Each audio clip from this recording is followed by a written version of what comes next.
ঝড় বৃষ্টির মধ্যে রাস্তায় দণ্ডি কাটছে ছেলে, সব জেনে ঘরে থাকতে পারলেন না মা। তাই বৃষ্টির মাঝে ভিজতে ভিজতে ছেলের সঙ্গে রাস্তায় বেরিয়ে পড়লেন বাদুড়িয়ার শিবভক্ত শম্ভু কাহার। তার একমাত্র লক্ষ্য এখন কেদারনাথ পৌঁছানো, তবে সময় লাগবে 2 বছরেরও বেশি।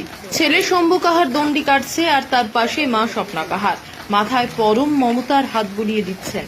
একদিকে সন্তানের এই অনবদ্য সংকল্প, অন্যদিকে মায়ের নিঃশব্দ আশীর্বাদ। দৃশ্যটা যেমন কষ্টের তেমন এক অনন্য অভিনব ভক্তের পরিচয়। কিন্তু কেন এমন কষ্টসাধ্য পদযাত্রা করছেন শম্ভু, জানলে অবাক হবেন। বুকে হেঁটে অর্থাৎ দণ্ডি কেটে এগোচ্ছেন শিবের উদ্দেশ্যে। প্রায় 1600 কিলোমিটার দুর্গম পথ। রোদ বৃষ্টি কাদা কিছুই আটকাতে পারছে না বাদুড়িয়ার এই শিব ভক্তকে। তার এই তপস্যার যাত্রা এখন গোটা অঞ্চলের নজর কেড়েছে। সাধারণ পথ নয়, ভক্তি আর প্রতিজ্ঞার এই পথে প্রতিটি কদম যেন এক একটি মানতের বীজ। জানা গেছে, বিবাহিত জীবনে একাধিকবার সন্তান নষ্ট হয়ে যাওয়ায় শম্ভু মহাদেবের কাছে মানত করেছিলেন সুস্থ সন্তান পেলে তিনি দণ্ডি কেটে কেদারনাথ পৌঁছবেন। সেই প্রতিজ্ঞাই আজ বাস্তব রূপ নিচ্ছে। মহাদেব অবশ্যই আশীর্বাদ দিয়েছেন। জন্ম হয়েছে এক পুত্রের, বর্তমানে তার বয়স 3 বছর। আর সেই প্রতিশ্রুতি পূরণে আজ শম্ভুর এই দুরূহ যাত্রা। প্রতিদিন কয়েক কিলোমিটার করে কাদা জল পেরিয়ে শরীর জুড়ে ক্লান্তি মেখেও শম্ভু এগিয়ে চলেছেন অটুট নিষ্ঠায়। গা হাত পায়ে কাদা, পেছনে না তাকিয়ে মুখে মহাদেবের নাম, শুধু সামনের দিকে এগোনোই তার এখন ধ্যান জ্ঞান। আশেপাশের মানুষ, পথচারী, দোকানদার, এমনকি যাত্রীদের চোখে বিস্ময়। কারো হাতে দান, কেউ ফল দিয়ে সাহায্য করছেন, আবার কেউ পায়ে মাথা ছুঁয়ে প্রণাম করে ফিরে যাচ্ছেন।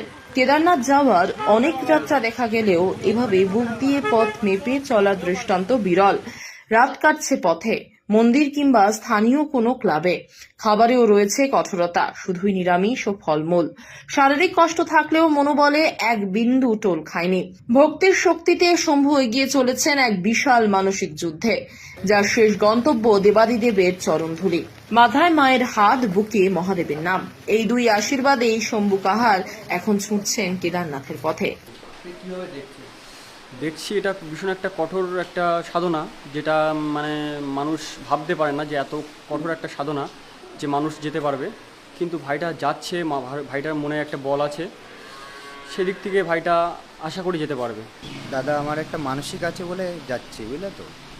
ছেলের জন্য মানসিক করেছিলাম, আশা পূর্ণ হয়েছে, ওই জন্যই যাচ্ছি। কত কিলোমিটার পরে? 2000 কিলোমিটার থেকে 50 কিলোমিটার এদিকে ওদিকে হতে পারে। মানসিকটা কি ছিল? মানে বাচ্চা আসছিল, পেটে নষ্ট হয়ে যাচ্ছিল বারবার, 3 মাস 4 মাস হয়ে হয়ে নষ্ট হয়ে যাচ্ছে। তার জন্যই মানসিকটা করেছিলাম বাবা কেদারনাথের কাছে, যে ছেলেপিলে হলি তোমার কাছে বাবা দণ্ডি খেটে আমি তোমার মানত পুরো